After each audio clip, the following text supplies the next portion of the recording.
حج النساء، خواتین کا حج۔ عورت اگر خود مالدار ہو تو اس پر حج فرض ہے، ورنہ نہیں۔ مثلاً اس کے پاس مہر کی رقم ہے، وراثت کی رقم ہے، یا وہ جاب کرتی ہے، بزنس کرتی ہے، کوئی بھی طریقہ جس میں عورت کا اپنا مال اپنا ہے اور اس بنا پر وہ مالدار ہے تو اس پر فرض ہے۔ اگر اس کے پاس مال نہیں اور شوہر ہی کا مال ہے، حالات تنگ ہیں، تو وہ شوہر کو مجبور نہیں کر سکتی کہ وہ اس کو حج کرائے، کیونکہ اس پہ فرض نہیں۔ نہ شوہر پہ فرض ہے بیوی کو کرانا، اور نہ بیوی پر حج فرض ہے۔ خواتین پر حج فرض ہونے کے لیے مالی استطاعت کے علاوہ محرم کا ساتھ ہونا بھی شرط ہے، کیونکہ حج کا سفر بہت طویل، اس میں قربانی کا مسئلہ، اس میں کافی سفر، آنا جانا، مختلف مناسک کا ادا کرنا اور بہت ہجوم اور رش، اس لیے اس سفر میں محرم کا ہونا ضروری ہے۔ جس عورت کا خاوند فوت ہو جائے اسے دوران عدت حج کا سفر کرنا منع ہے۔ کسی عورت کا محرم کے بغیر خواتین کے گروپ میں شریک ہو کر حج کا سفر کرنا سنت سے ثابت نہیں۔ یہ ڈیپینڈ کرتا ہے کہ گروپ میں اگر ایسے رشتہ دار شامل ہیں جو ڈائریکٹ محرم نہیں، مثلا بہنوئی ہے، بہن کی بیٹیاں ہیں، اور اسی طرح کے کچھ اور لوگ ہیں، تو کسی ایسی خاتون کو کہ جس کا کوئی اور نہ ہو اس گروپ میں جو کہ بڑا ہو تو شامل ہونا، کیونکہ ازواج مطہرات کے بارے میں آتا ہے، میں نے پڑھا تھا، اس میں انہوں نے کہا ہوا ہے کسی عورت کا غیر محرم مرد کو محرم بنا کر حج کرنا سنت سے ثابت نہیں۔ ایک اور جگہ پر کہا ہے کہ کسی عورت کا محرم کے بغیر خواتین کے گروپ میں شریک ہو کر حج کرنا سنت سے ثابت نہیں۔ اسی طرح حج کی شرائط میں محرم کا ہونا ضروری ہے۔ اس کے لیے انہوں نے لکھا ہے کہ سفر حج کے لیے عورت کے ساتھ خاوند یا کسی محرم مثلاً باپ، بھائی، بیٹا، چچا یا ماموں وغیرہ کا ہونا شرط ہے۔ اس کے لیے یہ حدیث بھی انہوں نے بیان کی ہے۔ حضرت عبداللہ بن عباس رضی اللہ تعالیٰ عنہ کہتے ہیں کہ میں نے نبی اکرم صلی اللہ علیہ وسلم کو خطبہ دیتے ہوئے سنا، آپ فرما رہے تھے کوئی مرد کسی عورت کے ساتھ ہرگز تنہائی میں نہ ملے الا یہ کہ اس عورت کا محرم ساتھ ہو، نہ ہی کوئی عورت محرم کے بغیر سفر کرے۔ ایک آدمی کھڑا ہوا اور اس نے عرض کیا، یا رسول اللہ صلی اللہ علیہ وسلم، میری بیوی حج کے لیے چلی گئی اور میں نے فلاں فلاں غزوہ میں اپنا نام لکھوا دیا ہے۔ آپ نے فرمایا جاؤ اور اپنی بیوی کے ساتھ حج کرو۔ اسی طرح ایک اور جگہ پر آتا ہے کہ حضرت یحییٰ بن عباد کہتے ہیں کہ رے ایران کا ایک شہر، ایک عورت نے حضرت ابراہیم نخعی کو لکھا کہ میں نے فرض حج ادا نہیں کیا اور میں مالدار ہوں لیکن میرا محرم نہیں، میرے لیے کیا حکم ہے؟ تو حضرت ابراہیم نخعی جو ایک فقیہ تھے، انہوں نے عورت کو جواب لکھا کہ تو ان لوگوں میں سے ہے جن پر اللہ نے حج فرض نہیں کیا ہے۔ اسی طرح ایک اور حدیث ہے، حضرت عبداللہ بن عمر سے روایت ہے کہ رسول اللہ صلی اللہ علیہ وسلم نے فرمایا، اگر لوگ جان لیں کہ تنہا سفر میں کیا خطرات ہیں جو میں جانتا ہوں تو کوئی سوار رات کو اکیلا نہ چلے۔ تو پہلی بات یہ ہے کہ عورت کے لیے پسندیدہ کیا ہے کہ وہ حج پر جائے تو اس کا محرم ساتھ ہو، کیونکہ حج کا سفر کوئی عام سفر نہیں۔ عام سفر کے لیے بھی عورت کو تنہا نکلنے سے منع کیا گیا ہے، لیکن خاص طور پر حج کے سفر کے لیے۔ اس کی وجہ یہ ہے کہ حج میں بہت سارے مسائل ہوتے ہیں، بہت سے طویل انتظار ہوتے ہیں۔ آج کے دور میں اگرچہ جہاز اور بسوں وغیرہ کی بہت سہولت ہے، اس کے باوجود بہت سے مواقع ایسے آتے ہیں بھیڑ کے اور رش کے اور گھبراہٹ کے کہ جن میں تنہا عورت کا اپنے آپ کو سنبھالنا بہت مشکل کام ہے۔ اس لیے بالکل اکیلے نکلنا تو کسی صورت میں بھی جائز نہیں، یہ مطلقاً ممنوع ہے۔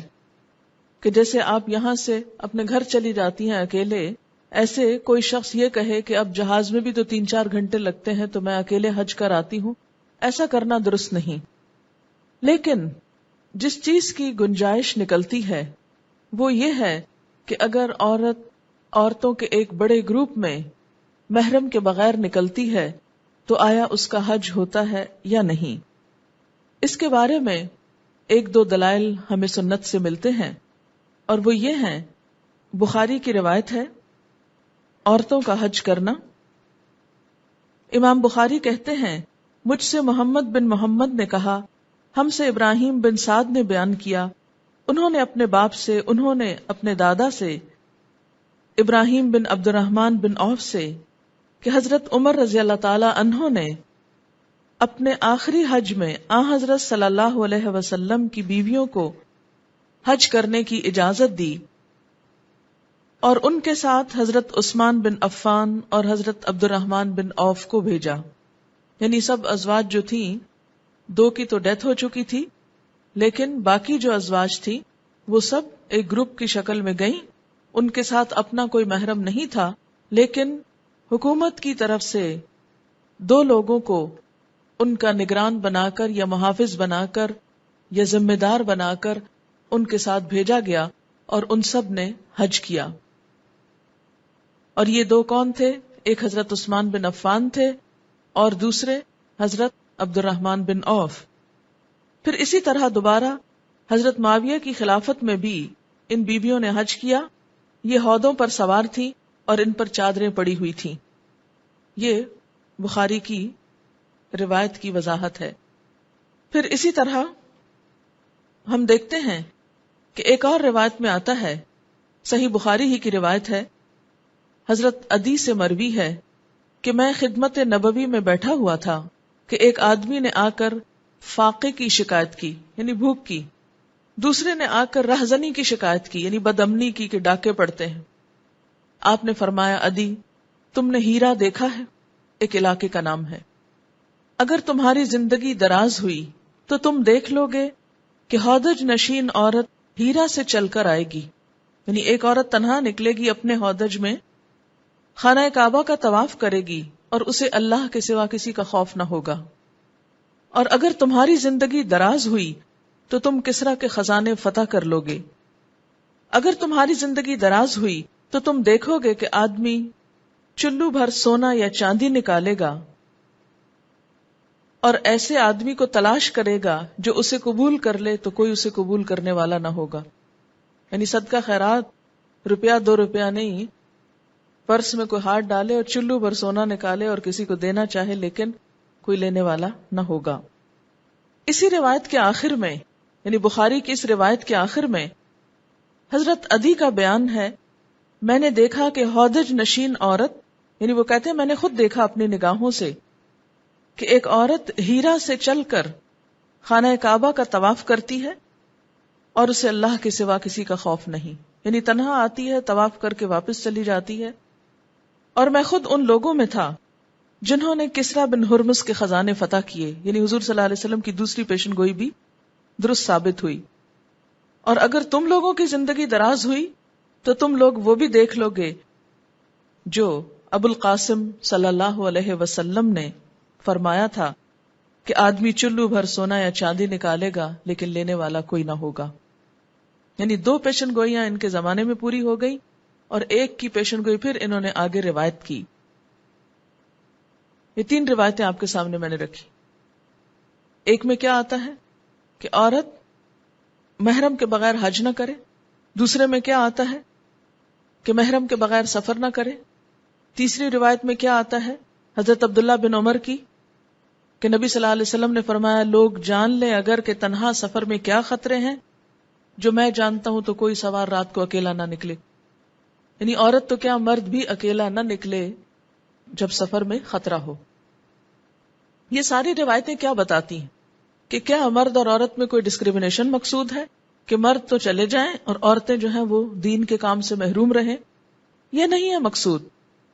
مقصود عورت کی حفاظت ہے، اس کو مشکل سے بچانا ہے کہ ایسے وقت میں، ایسی جگہ، ایسے سفر میں وہ نہ نکلے تنہا اپنے محرم کے بغیر یا حفاظت کے بغیر کہ جہاں اس کو کوئی خطرہ لاحق ہو.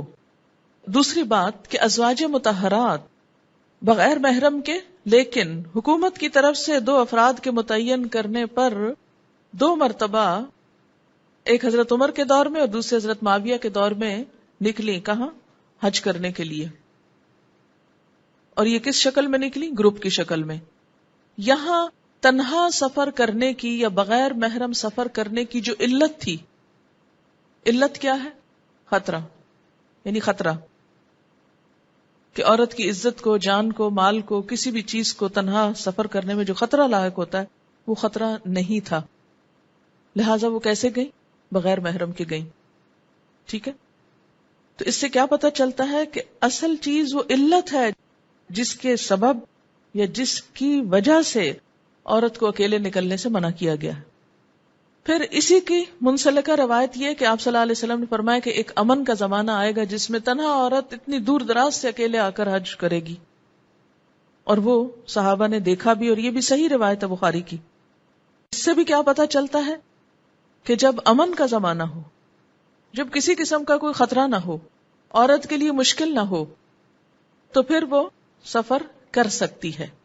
اس میں آپ کو فقہا کی رائے بھی بتا دیتی ہوں کہ یہ جو آیت ہے وَلِلَّهِ عَلَى النَّاسِ حِجُّ الْبَيْتِ مَنِ اسْتَطَاعَ إِلَيْهِ سَبِيلًا، اللہ کی خاطر حج واجب ہے لوگوں پر یا لازم ہے لوگوں پر جو بھی اس کی طرف جانے کی استطاعت رکھتا ہو. تو یہ امام نووی لکھتے ہیں صحیح مسلم کی شرح میں، مگر اس میں اختلاف ہے کہ محرم شرط ہے یا نہیں. یہ امام نووی کہتے ہیں مگر اس میں اختلاف ہے، یعنی اہل علم کے درمیان، کہ محرم شرط ہے یا نہیں. سو ابو حنیفہ رحمت اللہ علیہ نے کہا کہ حج کے واجب ہونے کو محرم شرط ہے. وہ کہتے ہیں کہ عورت کا حج نہیں ہوتا جب تک محرم ساتھ نہ ہو، مگر اس وقت کے مکہ کے اور اس کے بیچ میں 3 منزل سے مسافت کم ہو.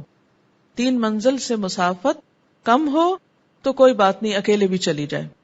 اور ایک جماعت محدثین کی ان کے موافق ہے، یعنی وہ بھی یہی کہتے ہیں جو امام ابو حنیفہ نے کہا، اور اصحاب رائے بھی، اور حسن بصری اور نخعی اور لوگوں سے بھی مروی ہوا ہے، اور عطا اور سعید بن جبیر اور ابن سیرین اور مالک اور اوزائی اور شافعی کی مشہور روایت یہ ہے کہ محرم شرط نہیں. یہ دوسرا گروہ ہے، بلکہ شرط ہے کہ اس کو امن اور اطمینان ہو اپنی ذات کا. اور اصحاب شافعیہ نے کہا کہ امن حاصل ہوتا ہے 3 چیزوں سے، یا شوہر ہو، یا کوئی اور محرم ہو، یا چند عورتیں معتبر قابل اطمینان ہوں. یعنی امن کے لیے 3 چیزیں ہیں، شوہر ہو، یا اگر وہ اویلیبل نہیں، وہ فارغ نہیں، تو کوئی اور رشتہ دار ہو، اگر وہ بھی نہیں تو پھر چند عورتوں کا گروپ ہو. جب تک ایک ان تینوں میں سے نہ ہو تو حج واجب نہیں. یعنی اگر عورتیں بھی نہیں اور بالکل ہی ایک اکیلی عورت ہے تو پھر حج ہی واجب نہیں. اور اگر ایک عورت معتبر اس کو ملی تو حج واجب نہیں مگر جائز ہے. مثلاً اگر کسی عورت کے ساتھ ایک عورت تھی اور انہوں نے جا کے کر لیا، حج تو ہو گیا لیکن ان پہ واجب نہیں تھا. اور یہی صحیح ہے، اور بعضوں نے حج نفل اور سفر تجارت وغیرہ کو روا رکھا ہے. یعنی حج پر تو نہ اس طرح نکلے، لیکن حج نفل ہو، اگر نفلی حج ہے تو ٹھیک ہے چلی گئی. اور سفر تجارت وغیرہ یعنی دنیا کا کوئی کام کاج ہے، جبکہ کئی ثقہ عورتیں ساتھ ہوں. لیکن بعض علماء کے نزدیک یہ درست نہیں. بات سمجھ میں آئی کہ نہیں؟ یعنی یہ مسئلہ اختلافی مسئلہ ہے. میں نے دونوں سمتیں آپ کے سامنے رکھ دی ہیں. اب جب ایسے معاملے آتے ہیں نا کہ جس میں اختلاف ہو جاتا ہے، کیونکہ اب اختلاف کیوں ہوا؟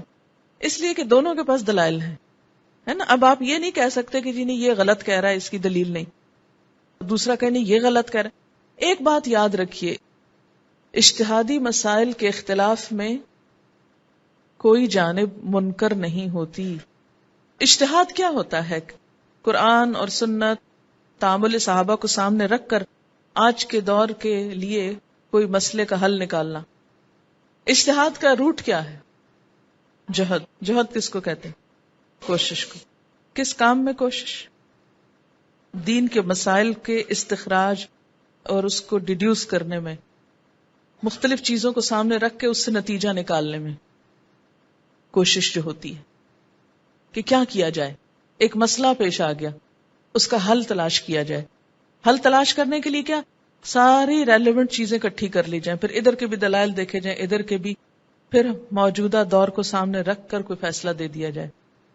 یہ کام ہر دور میں ہونا چاہیے.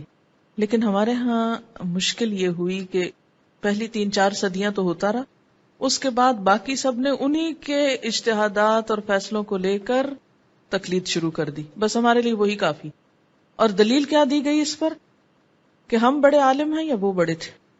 چونکہ وہ بڑے تھے اس لیے انہوں نے جو کہا وہ فائنل ہو گیا ہمیشہ کے لیے، قرآن اور سنت کی طرح وہ آخری ورڈکٹ ہو گیا. حالانکہ ہر دور میں مسائل، حالات بدلتے رہتے ہیں.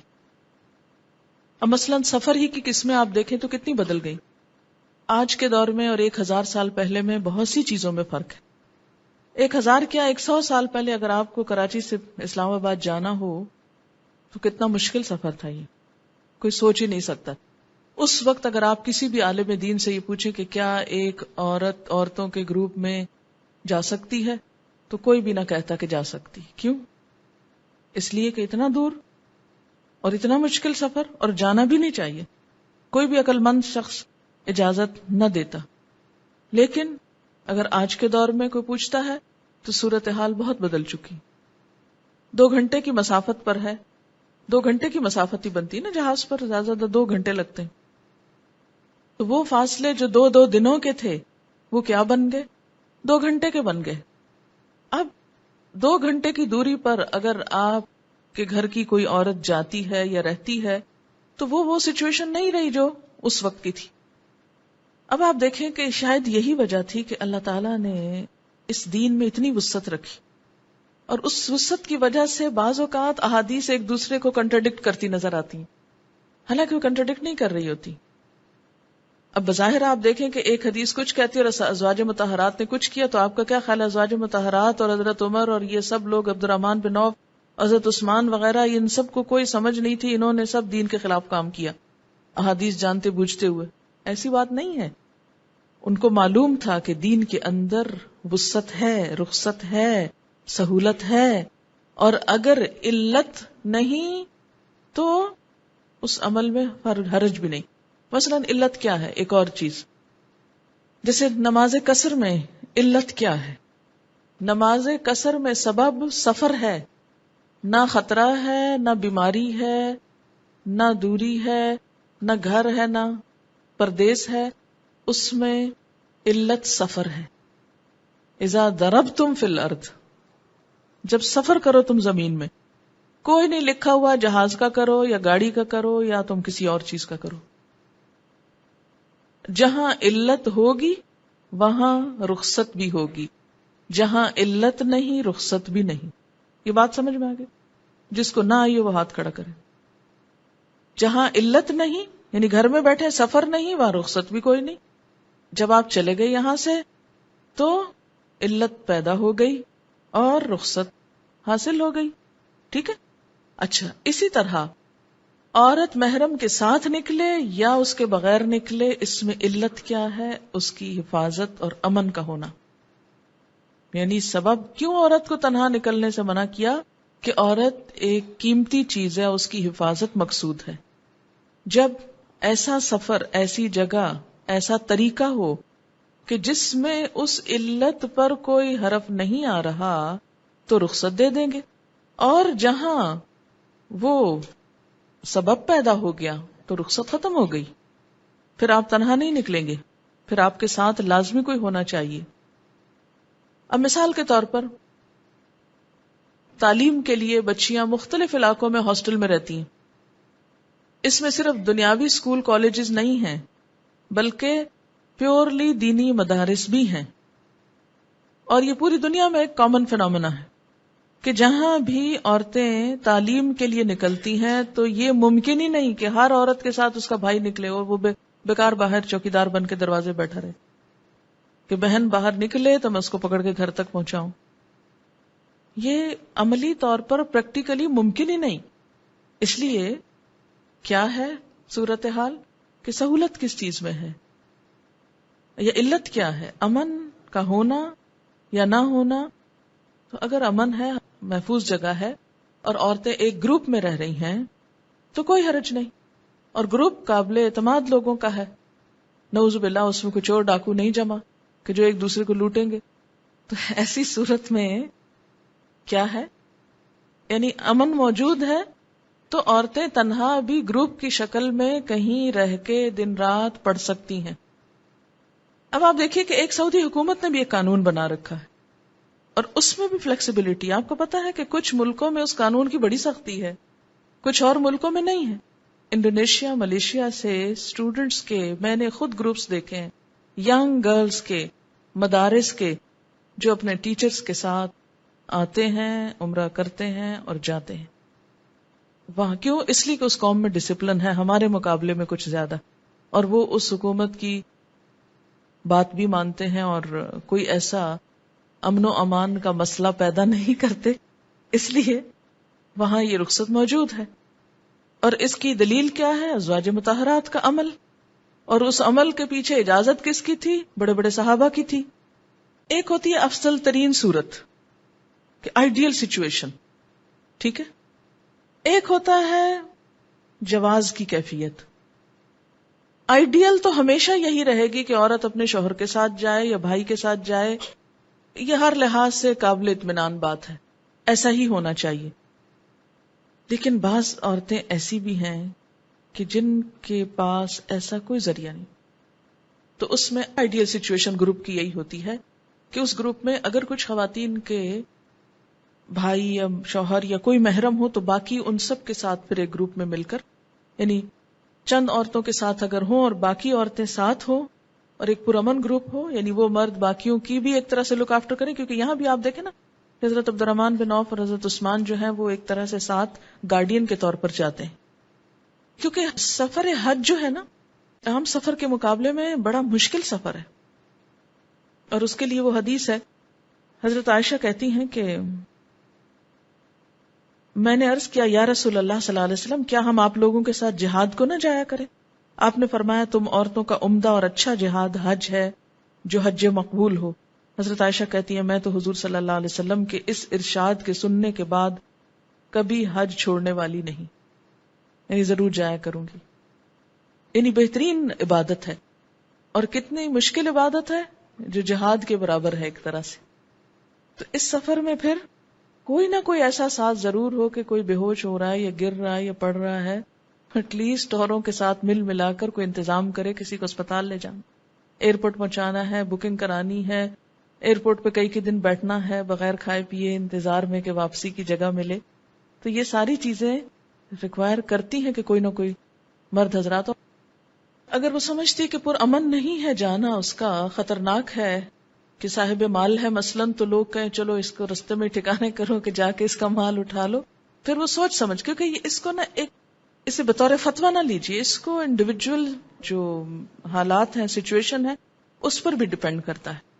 ٹھیک ہے. اس میں پھر ایک اور چیز یہ بھی ہوگی کہ ینگ لڑکیوں کا معاملہ اور ہے، عمر رسیدہ خواتین کا معاملہ اور ہے، یہ بھی چیز دیکھی جائے گی. امہات المومنین کا سفر حکومت کی نگرانی کے ساتھ کرنے میں کہیں حضرت عمر نے قرآن کی سائے سے استدلال تو نہیں کیا جس میں نبی کے بعد نبی کی بیویوں کو صلی اللہ علیہ وسلم باقی مسلمان مردوں پہ حرام کر دیا، اس طرح وہ باقی مرد ایک طرح سے اکیلے محرم کے بغیر ان کو امت کی مائیں قرار دیا؟ نہیں، ایسی بات نہیں ہے. اس لیے کہ اگر ماں سے مراد وہ ہوتا جو آپ جس معنی میں لے رہی ہیں تو پھر تو وہ حجاب بھی اتار دیتی، کیونکہ ماں کا حجاب تو بچوں سے نہیں ہوتا. لیکن وہ ماں ایک آنر کے لیے کہا گیا ہے، باقی جو ماں کی حیثیت میں پابندیاں ہیں وہ نرم نہیں پڑتی. اور اس میں آپ دیکھیے کہ اس پر اگر کوئی کہے تو وہ ہیرا والی عورت کی مثال جو پھر سامنے ہے.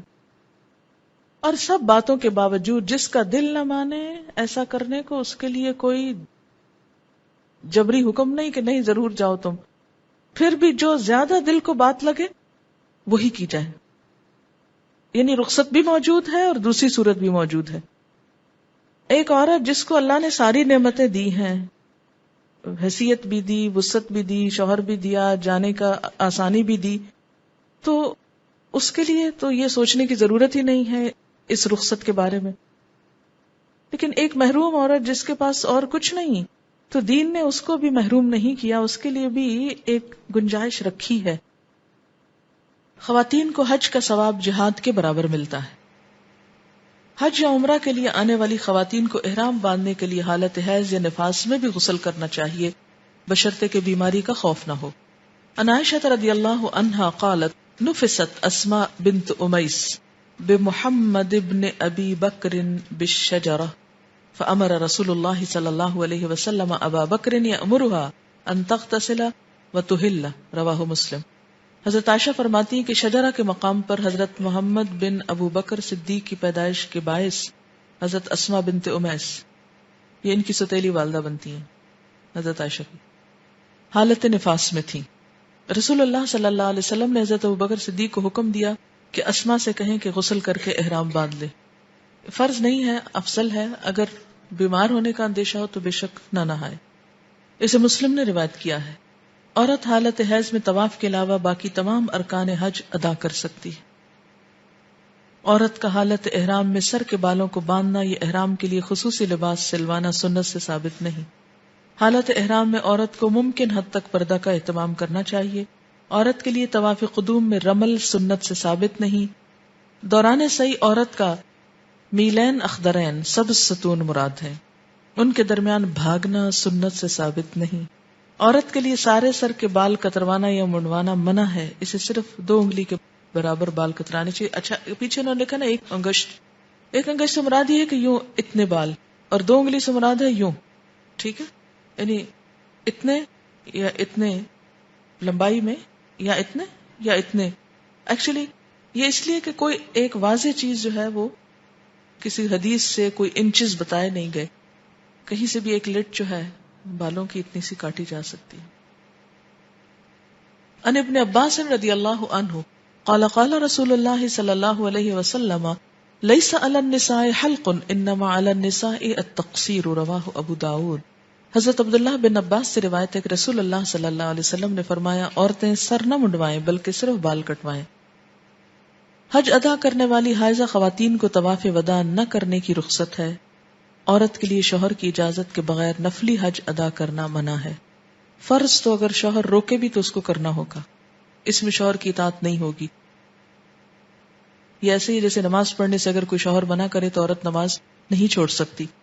لیکن ایک دفعہ فرض ادا ہو گیا، اب وہ پھر بار بار حج پہ جانا چاہتی ہے اس کی مرضی کے بغیر، تو یہ درست نہیں. ان ابن عمر رضی اللہ عنہما ان رسول اللہ صلی اللہ علیہ وسلم فی امرأة کان لها زوج ولها مال فلا یأذن لها فی الحج قال لیس لها ان تنطلق الا باذن زوجها. حضرت عبداللہ بن عمر رسول اللہ صلی اللہ علیہ وسلم سے اس عورت کے بارے میں روایت کرتے ہیں جس کا شوہر ہے اور عورت خود مالدار ہے، شوہر اسے نفلی حج کی اجازت نہیں دیتا. اس کے بارے میں نبی صلی اللہ علیہ وسلم نے فرمایا ایسی عورت کو شوہر کی اجازت کے بغیر حج پر نہیں جانا چاہیے، کیونکہ ایک فیملی لائف کو ڈسٹرب کرنا اور گھر میں لڑائی جھگڑا کرنا کوئی پسندیدہ چیز نہیں.